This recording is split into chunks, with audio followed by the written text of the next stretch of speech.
الحمدللہ رب العالمین والصلاة والسلام علی سید الانبیاء والمرسلین اما بعد اعوذ باللہ من الشیطان الرجیم بسم اللہ الرحمن الرحیم ان اللہ لا يستحیی ان یضرب مثلا ما بعودة فما فوقها فاما الذین آمنوا فیعلمون انه الحق من ربهم واما الذین کفروا فیقولون ماذا اراد اللہ بهذا مثلا يضل به كثيرا ويهدي به كثيرا وما يضل به إلا الفاسقين صدق الله العظيم اللهم صل على محمد وعلى آل محمد وبارك وسلم رب اشرح لي صدري ويسر لي أمري واحلل عقدة من لساني يفقهوا قولي واجعل لي وزيرا من أهلي آمين يا رب العالمين ناظرین کرام السلام علیکم ورحمۃ اللہ وبرکاتہ۔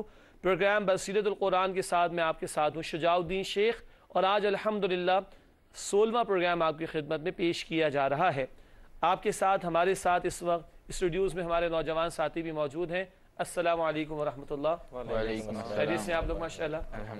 ناظرین کرام الحمدللہ سورۃ البقرہ کا مطالعہ جاری ہے۔ آج کی نشست میں سورۃ البقرہ آیات 26 تا 30 کا مطالعہ کریں گے، تاہم ہمیشہ کی طرح ہماری یاد دہانی کے لیے، موٹیویشن کے لیے، ترغیب و تشویق کے لیے نبی اکرم صلی اللہ علیہ وسلم کا ایک مبارک فرمان، آئیے قرآن سیکھیں۔ اس حوالے سے فرمان نبوی صلی اللہ علیہ وسلم، اللہ تعالیٰ فرماتا ہے کہ جس شخص کو قرآن نے مشغول رکھا میرے ذکر اور مجھ سے دعا کرنے سے، میں اسے اس سے افضل عطا کروں گا جو دیگر دعا کرنے والوں کو عطا کرتا ہوں۔ بہت پیاری روایت، قرآن کے سیکھنے سکھانے کے عمل کی بڑی قدر و قیمت اس میں بیان ہوئی۔ اللہ تعالیٰ فرماتا ہے کہ جس شخص کو قرآن نے مشغول رکھا میرے ذکر اور مجھ سے دعا کرنے سے، میں اسے اس سے افضل عطا کروں گا جو دیگر دعا کرنے والوں کو عطا کرتا ہوں۔ جامع ترمذی کی روایت ہے۔ ناظرین کرام اللہ تعالیٰ ہماری اس محنت کو اپنی بارگاہ میں قبول فرمائے اور مانگنے والوں سے بڑھ کر ہم سب کو اپنے فضل و کرم سے عطا فرمائے۔ آئیے آج کے پروگرام کو آگے بڑھاتے ہیں۔ سب سے پہلے جن آیات کی آپ نے تلاوت سماعت فرمائی پروگرام کے آغاز میں قاری صاحب سے، ان آیات کا ترجمہ آپ کی خدمت میں رکھنا چاہوں گا۔ سورۃ البقرہ آیات 26 تا 30 کا ترجمہ پیش خدمت ہے۔ بے شک اللہ تعالیٰ اس بات سے عار محسوس نہیں فرماتا کہ مچھر یا اس سے بڑھ کر کسی حقیر شے کی مثال بیان فرمائے۔ جو لوگ ایمان لائے وہ علم رکھتے ہیں کہ وہ ان کے رب کی طرف سے حق ہے، اور جن لوگوں نے کفر کیا وہ کہتے ہیں کہ اس مثال سے اللہ تعالیٰ کی کیا مراد ہے۔ اس کے ذریعے اللہ بہت سے لوگوں کو گمراہ کرتا ہے اور بہت سے لوگوں کو ہدایت دیتا ہے، اور گمراہ بھی کرتا ہے اس سے تو صرف فاسقوں کو، جو اللہ کے عہد کو مضبوط کرنے کے بعد توڑ دیتے ہیں اور کاٹتے ہیں اسے جس کو اللہ تعالیٰ نے حکم دیا ہے جوڑے رکھنے کا، اور زمین میں فساد مچاتے ہیں، یہی لوگ خسارہ اٹھانے والے ہیں۔ تم کیسے اللہ تعالیٰ کا انکار کرتے ہو جبکہ تم مردہ تھے تو اس نے تمہیں زندہ فرمایا، پھر وہ تمہیں موت دے گا، پھر وہی تمہیں زندہ فرمائے گا، پھر تم اسی کی طرف لوٹائے جاؤ گے۔ وہی اللہ ہے جس نے تمہارے لیے پیدا فرمایا وہ سب کچھ جو زمین میں ہے، پھر آسمان کی طرف متوجہ ہوا تو ان کو ٹھیک 7 آسمان بنا دیا، اور وہ ہر شے کا خوب علم رکھتا ہے۔ اور یاد کرو جب تمہارے رب نے فرشتوں سے فرمایا کہ میں زمین میں ایک خلیفہ بنانے والا ہوں، تو انہوں نے عرض کی کہ کیا آپ بناتے ہیں اس زمین میں اسے جو اس میں فساد مچائے اور خون بہائے؟ اور ہم آپ کی تسبیح کرتے ہیں حمد کے ساتھ اور آپ کی پاکیزگی بیان کرتے ہیں۔ اللہ نے فرمایا کہ بے شک میں جانتا ہوں وہ جو تم نہیں جانتے۔ ناظرین کرام الحمدللہ سورۃ البقرہ آیات 26 تا 30 کا آپ نے ترجمہ سماعت فرمایا۔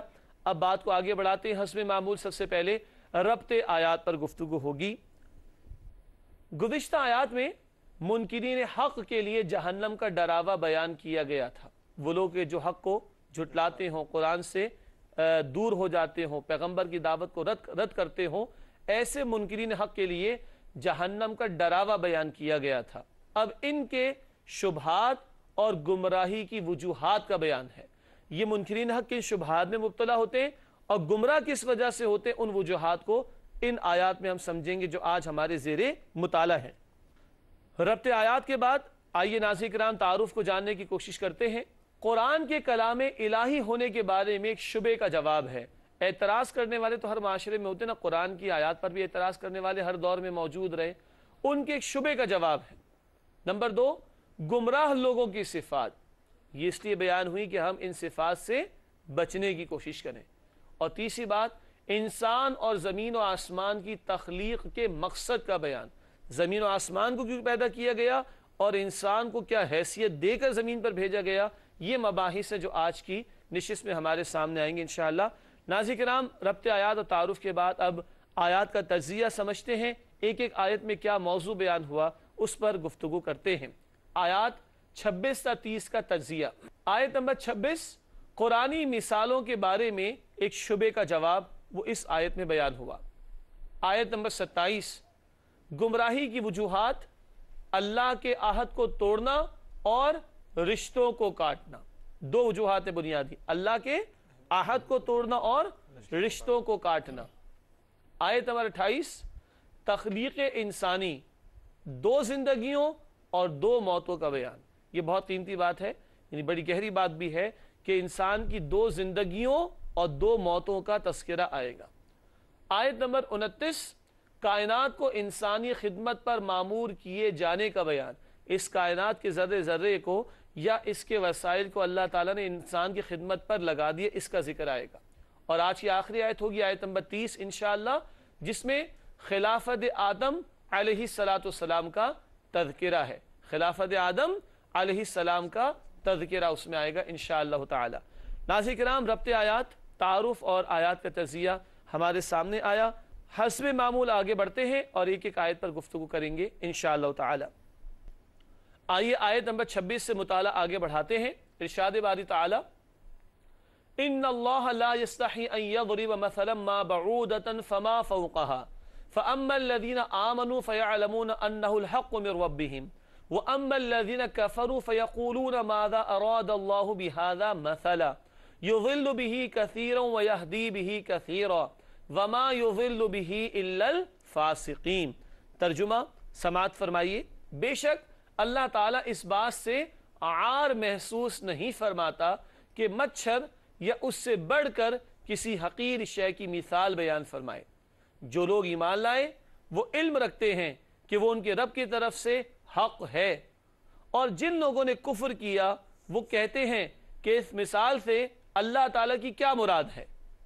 اس کے ذریعے اللہ بہت سے لوگوں کو گمراہ کرتا ہے اور بہت سے لوگوں کو ہدایت دیتا ہے، اور گمراہ بھی کرتا ہے اس سے تو صرف فاسقوں کو۔ ناظرین کرام، آیت نمبر 26 کا ترجمہ آپ نے ایک مرتبہ پھر سماعت فرمایا، اب آئیے اس پر گفتگو کرتے ہیں۔ پہلا نقطہ ہے تشریح میں، نصیحت اور فہم انسانی کی آسانی کے لیے مثالوں کا استعمال۔ قرآن ہدایت کی کتاب ہے نا، تو ہمیں نصیحت مل جائے، ہمیں ہدایت مل جائے، ہدایت کا بیان ہمیں سمجھ میں آ جائے، اس کے لیے مثالوں کا استعمال قرآن حکیم نے کیا ہے۔ یہاں بھی ایک مثال دی گئی، ہم بات کرتے ہیں انشاءاللہ تعالی۔ نمبر 2، یہی مثالیں ایمان والوں کے لیے ایمان میں اضافے کا ذریعہ بنتی ہیں۔ یہی مثالیں ایمان والوں کے لیے ایمان میں اضافے کا ذریعہ بنتی ہیں۔ اور اگلی بات لکھی ہے، ہٹ دھرمی کرنے والے کافروں کے کفر میں اضافہ ہوتا ہے۔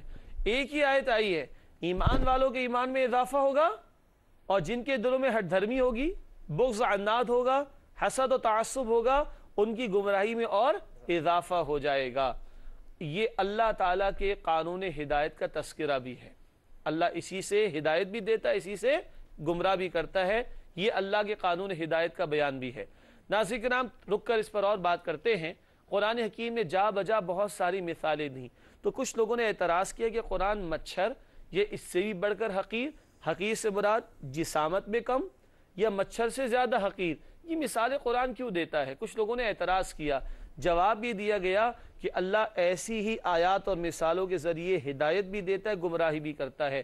گویا ان مثالوں کا دیا جانا کچھ کے لیے ہدایت کا باعث اور کچھ کے لیے گمراہ ہو جانے کا باعث ہو جائے گا۔ اور کیونکہ قرآن کتاب ہدایت ہے تو ہدایت کے لیے مختلف اسلوب یا اسالیب، اسلوب کی جمع ہے، اللہ تعالیٰ نے اختیار فرمائے ہیں۔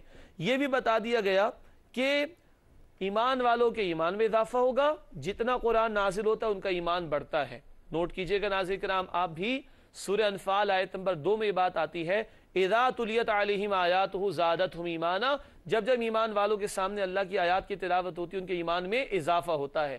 مگر جن کے دل میں ہٹ دھرمی ہوگی، ضد ہوگی، ابو جہل جیسے لوگ پڑھ چکے ہیں نا پہلے، ان کے بگاڑ میں اور زیادہ اضافہ ہو جائے گا۔ اور قانون ہدایت اللہ کا کیا ہے؟ جو ہدایت کی راہ کی طرف بڑھنا چاہے گا، جس کے دل میں ہدایت کی طلب و تڑپ ہوگی، ایک ایک آیت اس کے ایمان کو بھی بڑھائے گی، اس کے لیے ہدایت کا سامان آسان ہوگا۔ اور جہاں تکبر، تعصب، حسد، بغض، عناد ایسی بیماریاں ہوں گی، جتنا قرآن وہ سنیں گے ان کے بغض اور عناد میں اتنا اضافہ۔ جو جس طرف چلنا چاہے گا اسی کی توفیق اللہ عطا فرما دے گا۔ آگے چلتے ہیں آیت نمبر 27 کی طرف۔ الذین ینقضون عہد اللہ من بعد میثاقہ وَيَقْطَعُونَ مَا أَمَرَ اللَّهُ بِهِ أَن يُوصَلَ وَيُفْسِدُونَ فِي الْأَرْضِ أُولَٰئِكَ هُمُ الْخَاسِرُونَ۔ ترجمہ سماعت فرمائیے گا، جو اللہ کے عہد کو مضبوط کرنے کے بعد توڑ دیتے ہیں اور کاٹتے ہیں اسے جس کو اللہ تعالی نے حکم دیا ہے جوڑے رکھنے کا، اور زمین میں فساد مچاتے ہیں، یہی لوگ خسارہ اٹھانے والے ہیں۔ یہ ہے آیت نمبر 27 کا ترجمہ، اور گمراہ ہونے والوں کا ذکر آ رہا ہے۔ قرآن کی آیات سے کچھ کو ایمان میں اضافہ ملے گا، کچھ کو ان مثالوں سے گمراہی ملے گی۔ کن کو ملے گی؟ اب ان کا بیان ہمارے سامنے ہے کہ یہ وہ لوگ ہیں جو اللہ سے کیے گئے عہد کو کاٹتے ہیں، اللہ سے کیے گئے وعدے کو توڑتے ہیں۔ یہ عہد کون سا ہے؟ یہ عہد ہے جو اللہ رب العالمین سے سارے انسانوں کی روحوں نے کیا تھا۔ قرآن حکیم میں اس کو عہد الست سے بھی تعبیر کیا گیا ہے۔ یہ اصل میں سورۃ الاعراف کی آیت نمبر 172 ہے۔ سورۃ الاعراف آیت 172۔ اللہ نے تمام انسانوں کی روحوں کو پیدا کیا، احادیث میں تفصیل ہے، عالم ارواح اسے کہا جاتا ہے، تفصیل احادیث میں ہے۔ اللہ نے پوچھا الست بربکم، ہم سب کی روحوں نے جواب دیا کہ بلا اے اللہ یقیناً۔ الست بربکم، اللہ نے پوچھا کیا میں تمہارا رب نہیں؟ سب نے جواب دیا تھا کہ اللہ آپ ہمارے رب ہیں۔ وہاں اقرار کرا لیا تھا۔ ہاں دنیا میں اللہ نے ہماری فطرت میں اللہ کا تعارف رکھا، سورۃ الفاتحہ میں پڑھا تھا، سلیم الفطرت انسان۔ اللہ نے پیغمبروں کو بھیجا، اللہ نے کتابیں نازل فرمائی اس عہد کو یاد دلانے کے لیے۔ تو گمراہ کون ہوں گے؟ جو اس عہد کو توڑیں، اللہ کو رب ماننے کے تقاضوں پر عمل نہ کریں۔ پھر کاٹنے کا ذکر آیا۔ کاٹنا یعنی توڑنا، رشتوں کو توڑنا، رشتوں کو کاٹنا۔ کاٹنا اس معنی میں، کاٹنے سے مراد نیک لوگوں اور رشتہ داروں سے رشتہ کاٹنا ہے۔ ایک طرف اللہ تعالیٰ حقوق العباد کے ضمن میں بندوں کے حقوق بھی بیان کرتا ہے، اور اللہ سبحانہ وتعالی رشتہ داروں کے حق کو ادا کرنے کا حکم دیتا ہے، صلہ رحمی کا حکم دیتا ہے۔ چاہے تو لکھیے گا سورہ نساء کی پہلی آیت۔ سورہ نساء کی پہلی آیت نبی کریم صلی اللہ علیہ وسلم خطبہ نکاح میں بھی تلاوت فرماتے تھے۔ وہاں ذکر ہے والارحام، رحمی رشتوں کا لحاظ رکھو۔ آج ہم الحمدللہ سورۃ البقرہ آیات 26 سے 30 کا مطالعہ کر رہے ہیں، اور آیت نمبر 27 کا مطالعہ جاری تھا کہ وقفہ حاصل ہو گیا۔ بات ہو رہی تھی جوڑے رکھنے کی، جوڑنے میں رشتہ داروں کا حق ادا کرنے کا بھی حکم ہے۔ سورہ نساء کی آیت نمبر 1 اللہ نے فرمایا والارحام، رحمی رشتوں کا حق ادا کرو، صلہ رحمی کرو۔ اور ایک حکم اللہ کا یہ بھی ہے کہ نیک لوگوں سے جڑو، نیک لوگوں سے بھی جڑنا چاہیے۔ قرآن کہتا ہے سورہ توبہ آیت نمبر 119، ناظرین نوٹ کیجئے گا، سورہ توبہ آیت نمبر 119، وَكُونُوا مَعَ الصَّادِقِينَ، نیک اور سچے لوگوں کے ساتھ ہو جاؤ، ان کے ساتھ جڑو، ان کے ساتھ ملو۔ تو کاٹنے سے مراد کیا ہے؟ نیک لوگوں اور رشتہ داروں سے رشتہ کاٹنا۔ تو گمراہ کون ہوں گے؟ جو اللہ کا بھی حق پامال کریں، اس کے عہد کو توڑیں، اور جو بندوں کی حقوق بھی پامال کرے، بندوں کے ساتھ صلہ رحمی کا معاملہ نہ کرے یا نیک لوگوں سے رشتے توڑ دیں، اور یہ فساد مچاتے ہیں۔ فساد سے مراد اللہ تعالیٰ کی نافرمانیاں کرنا ہے۔ تو فسادی لوگ، حقوق اللہ پامال کرنے والے لوگ، حقوق العباد پامال کرنے والے لوگ، یہ لوگ ہیں کہ جو گمراہ ہوں گے۔ قرآن کی مثالیں ان کو فائدہ نہیں دیں گی، یہ باغی ہیں، یہ نافرمان ہیں، ان کی گمراہی میں اضافہ ہوگا، ان کو ہدایت نہیں ملے گی۔ اللہ تعالیٰ ایسے لوگوں سے ہم سب کو محفوظ رکھے۔ آگے بڑھاتے ہیں بات کو اور آیت نمبر 28 کا مطالعہ شروع کرتے ہیں۔ ارشاد ہوا کیف تکفرون باللہ وکنتم امواتا فاحیاکم ثم یمیتکم ثم یحییکم ثم الیہ ترجعون۔ ترجمہ ہے تم کیسے اللہ تعالیٰ کا انکار کرتے ہو جبکہ تم مردہ تھے تو اس نے تمہیں زندہ فرمایا، پھر وہ تمہیں موت دے گا، پھر وہی تمہیں زندہ فرمائے گا، پھر تم اس کی طرف لوٹائے جاؤ گے۔ آپ نے میری انگلیوں کے اشاروں کو نوٹ کیا؟ تم مردہ تھے، اللہ نے زندہ فرمایا، پھر وہ موت دے گا، پھر وہ زندگی عطا کرے گا۔ دو موتیں اور دو زندگیاں۔ ناظرین کرام بہت دلچسپ آیت ہے، ہم سادہ الفاظ میں بات کریں گے اور بہت گہری آیت ہے، اس کی تفصیل میں نہیں جائیں گے۔ آئیے بات کو آگے بڑھائیں تشریح کے اعتبار سے۔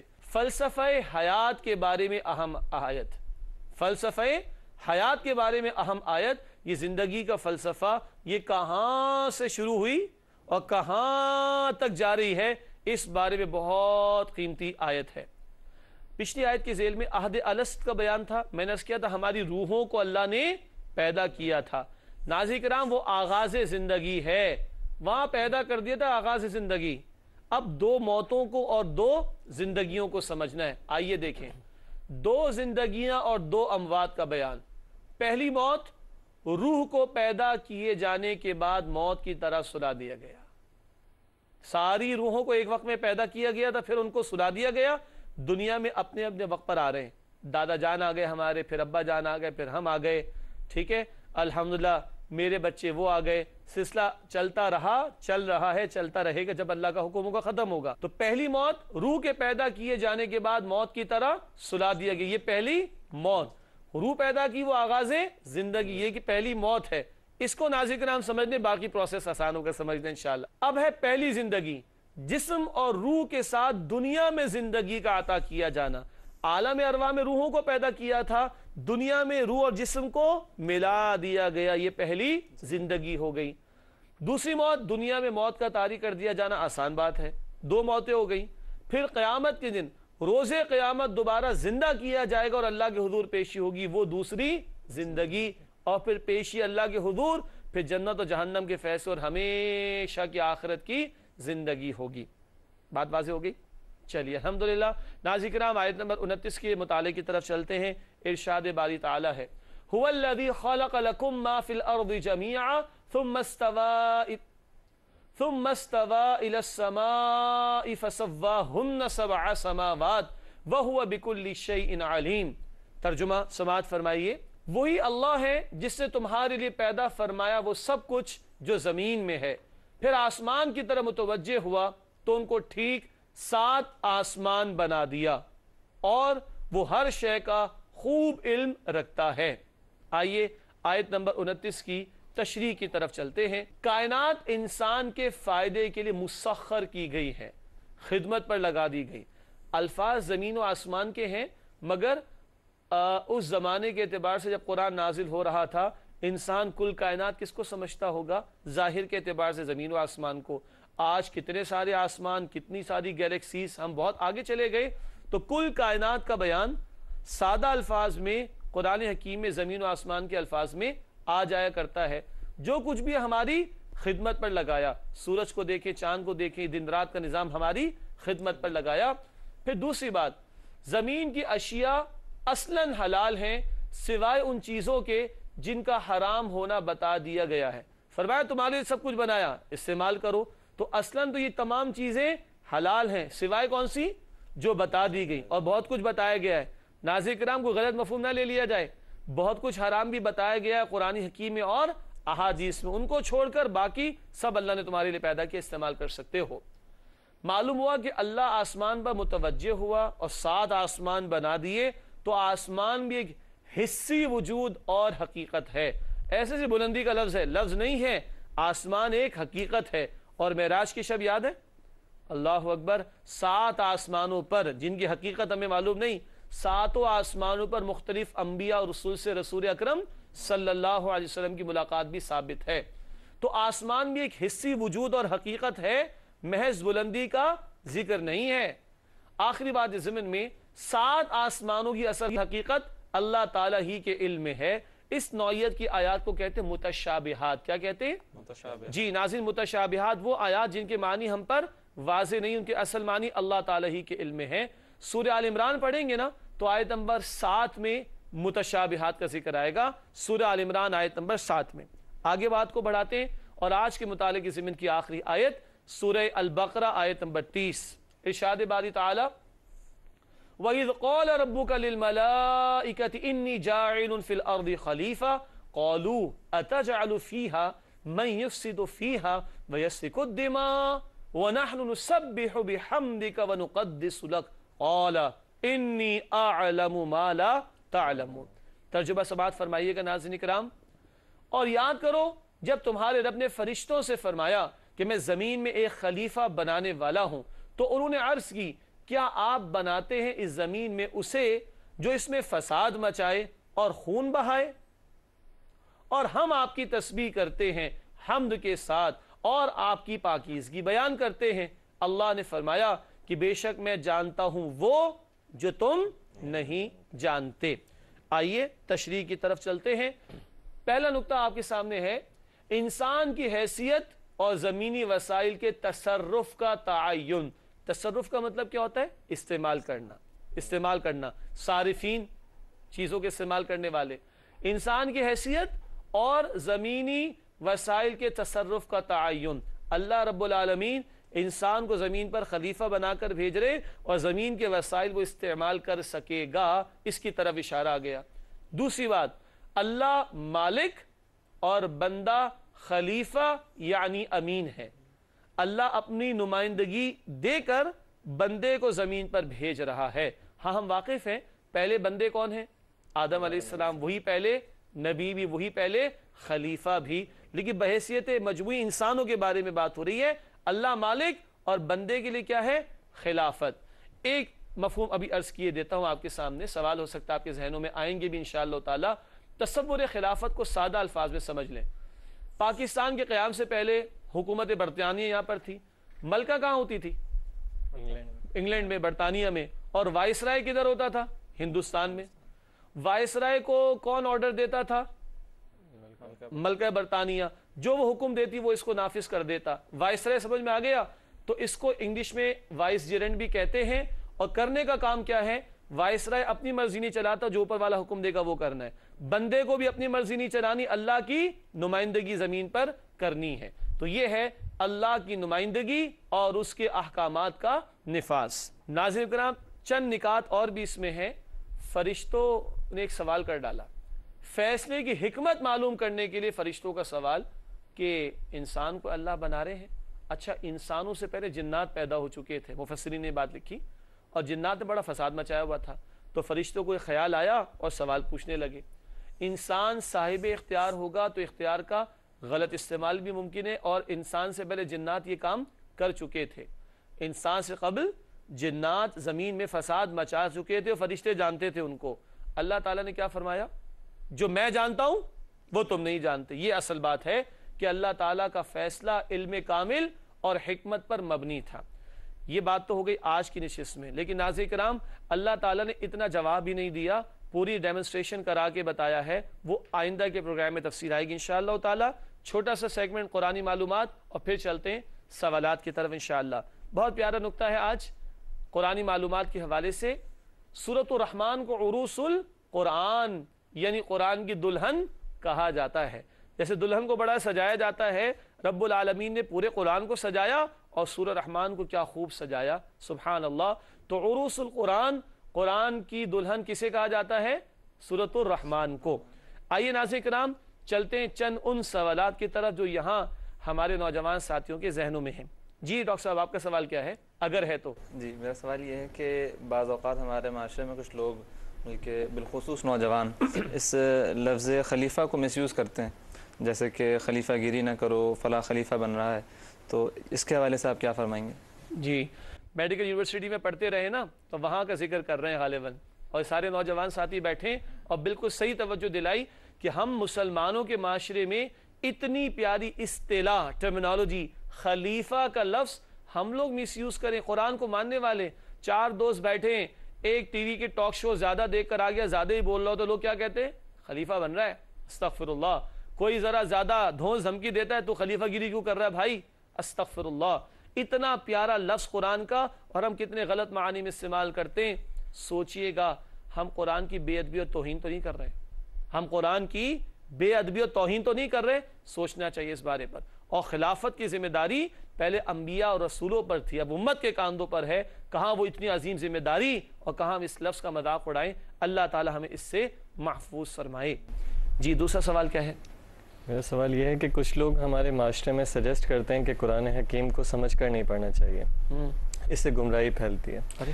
تو اس رویے میں کتنی صداقت ہے؟ اللہ اکبر. ناظرین کرام, بڑا سوال تو مشہور ہے لیکن ہے بڑا نازک. کچھ لوگ کہتے ہیں قرآن کو سمجھ کر نہ پڑھنا ورنہ آپ گمراہ ہو جاؤ گے.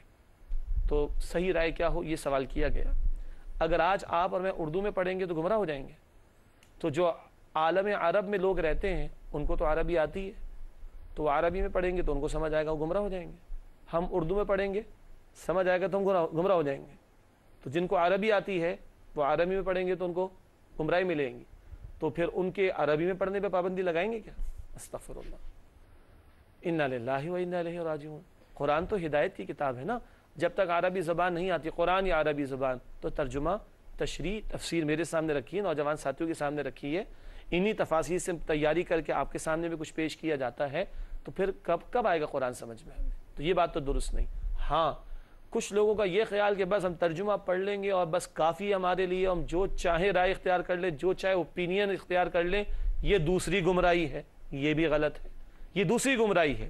تو ترجمہ ضرور پڑھیں, تفاسیر کا مطالعہ کریں, اہل علم مستند علماء کی تراجم پڑھیں, تفاسیر پڑھیں, قرآن کی محفلوں میں شرکت کریں, تاکہ ثواب کے ساتھ ہدایت بھی ملے اور ہدایت کے تقاضوں پر عمل کر کے ہم اللہ کی رضا حاصل کر سکیں. جی آخری سوال کیا ہے؟ جی میرا سوال یہ ہے کہ قرآن کریم میں اللہ سبحانہ و تعالیٰ نے جو مثالیں بیان کی ہیں اس میں یقیناً حکمت موجود ہے, اس کے حوالے سے تھوڑی وضاحت کر دیجیے. ماشاءاللہ. سوال یہ آیا کہ قرآن حکیم میں اللہ نے مثالیں بیان فرمائی, یقیناً حکمتیں ہوں گی, ہم سب اس بات کو مانتے ہیں.